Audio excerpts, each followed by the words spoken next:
Hi, I'm Mark. This is my May review for Scorpio Sun sign and Scorpio rising. This month we have 3 planets going retrograde. We have our first eclipse of the year and we have a couple of aspects which are very difficult to overcome, can be a bit challenging. Right, we start off the month on the 1st with Pluto, your ruler, being retrograde motion. This means the energy turns inward, but it doesn't mean to say we can't work with the energy. The lesson to be learned with Pluto in the 3rd house, which it is for you, is one of understanding.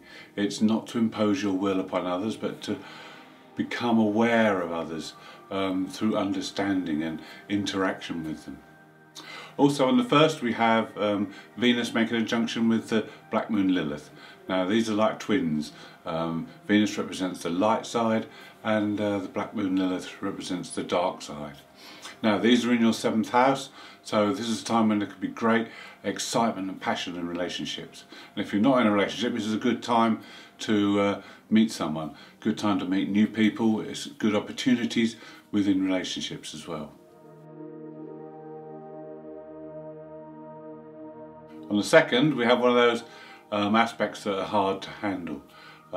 This is a square between the Sun and Saturn. Now some astrologers would class this as being unlucky, but it's not. It just brings up issues that are hard to handle. And the issues for you are going to be to do with relationships and the home and security, because Saturn's in that 4th house, the Sun is in the 7th. Also on that day we have an aspect from Neptune to the Black Moon Lilith. This lasts till the 23rd of the month. And this will make you want to avoid those issues. You'll rather do something fun and creative than you would face these issues, but they need to be faced and they need to be handled in a responsible and dutiful way.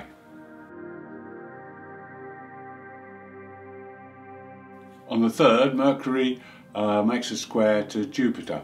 Normally this would be very good for planning and strategizing, but they're both at 29 degrees, these planets, so they're very weak, so it'd be hard pushed to get anything constructive out of them. They're at the end of the sign, because on the 4th Mercury moves into the new sign of Gemini and your 8th house, so the emphasis will slowly start to shift over the month to 8th house matters. On the 6th, if you're not in a relationship, there's a very good chance that you may be hit by Cupid's arrow on the 6th, because the Sun makes a conjunction with the asteroid Cupido, who is represented by Cupid. So you might be magically drawn to someone. It'd be very intense. On the 8th, Venus makes the same square aspect to Jupiter as Mercury did, and again both planets are at 29 degrees, so there's not a lot of strength or power here. The best you can do is indulge yourself in something you like on that day. Then on the 10th there's another tricky aspect. Mars makes a sextile to Uranus. Uranus in your 7th house, so there may be unrest and unease with people. Relationships won't be running very smoothly for a few days. Also Mars is square Chiron, so you'll find it hard to assert yourself and get where you want. But there is good news on the 10th, because Mercury makes a conjunction with the North Node.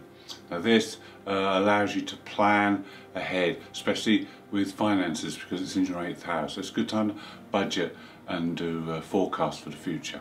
Also it's a good day to listen to your inner self or your inner voice and listen for messages, because there could be some news about your path forward. On the 11th we have a new moon in Taurus, and this is in your 7th house. The new moon in the 7th is about negotiations and diplomacy.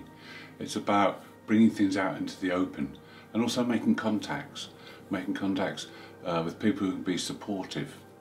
It's a good time to start new relationships or to redefine existing ones. The only thing you need to be aware of is that the Black Moon Lilith conjuncts this new moon, so there could be a fear that surfaces during this time. It could be to do with rejection or being supported, and you just need to be aware of it, because if it comes up you'll know what it is, and then you need to be able to deal with it. The other thing about this new moon is in Taurus, so it's a good time to get contact with the earth, form a bond with Mother Earth, go out in nature or do some gardening, something to give you that contact. On the 12th, the Sun makes a positive aspect to Neptune in your 5th house. This is a very creative day. It's a day when you'll want to express yourself, maybe artistically or also within relationships. You'll be more compassionate with people, and you'll be more understanding and willing to listen to their point of view. Then on the 16th, the Sun makes a trine positive aspect to Pluto. Pluto's in your 3rd house. So this is a time when you need to decide mentally, logically, what you need to change, and then make those changes. This could be changes within relationships, or it could be changes within your thinking and your behaviour patterns that you feel that need reforming. Between the 17th and the 19th, Venus makes 3 positive aspects.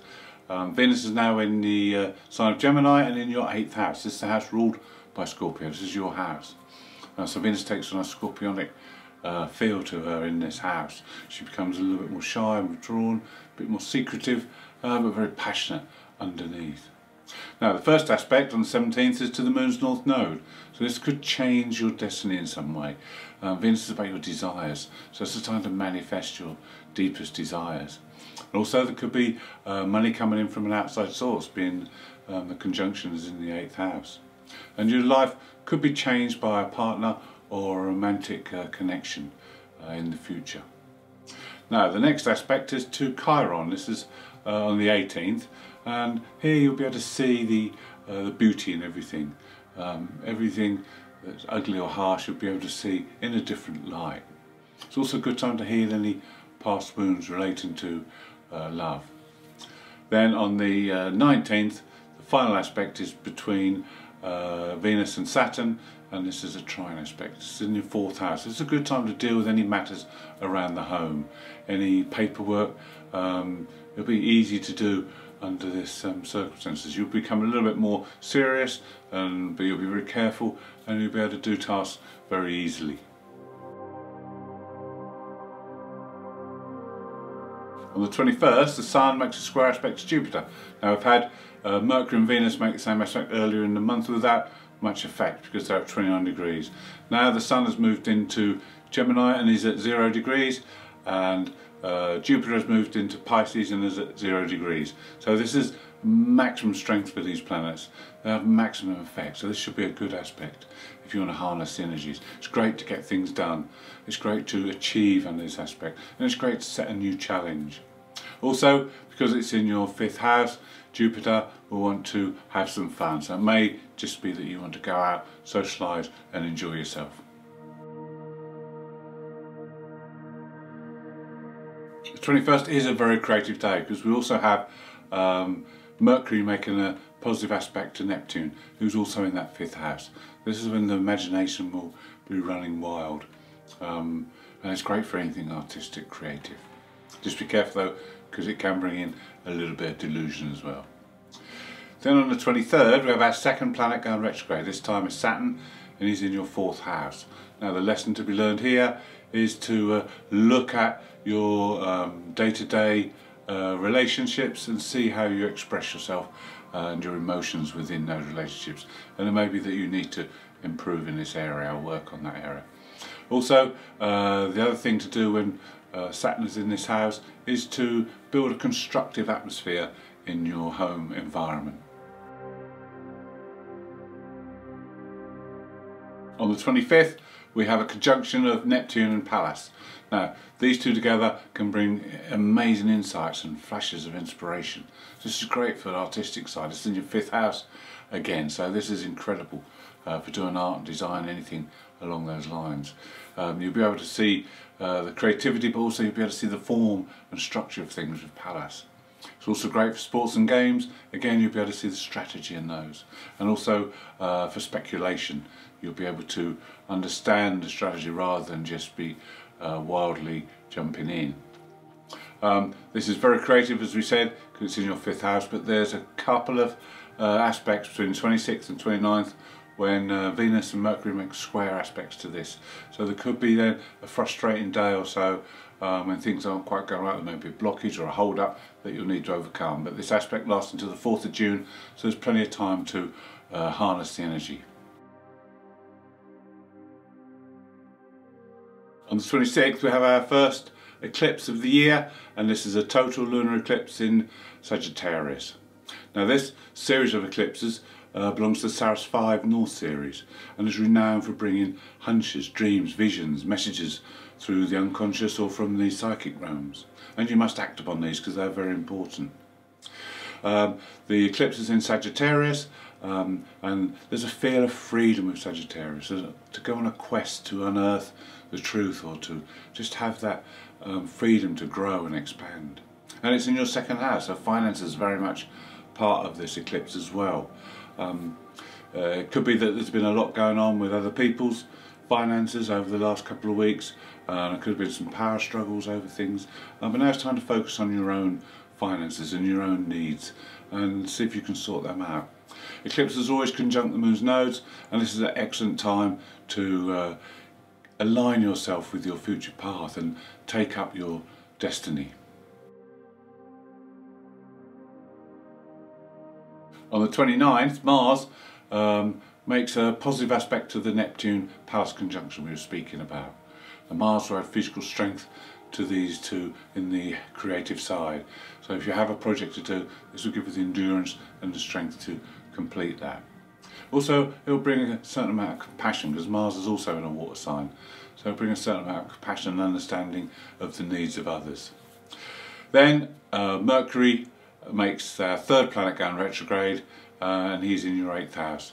Now the lesson to be learned while Mercury is retrograde in that house is about being the truth, being an example of the truth and standing up for the truth.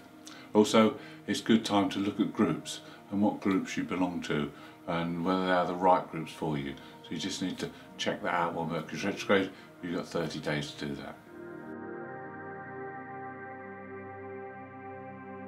Thank you for watching. I hope you've enjoyed the video. If you'd like to see more, please subscribe. If you'd like to leave me a comment, I'll be glad to hear from you.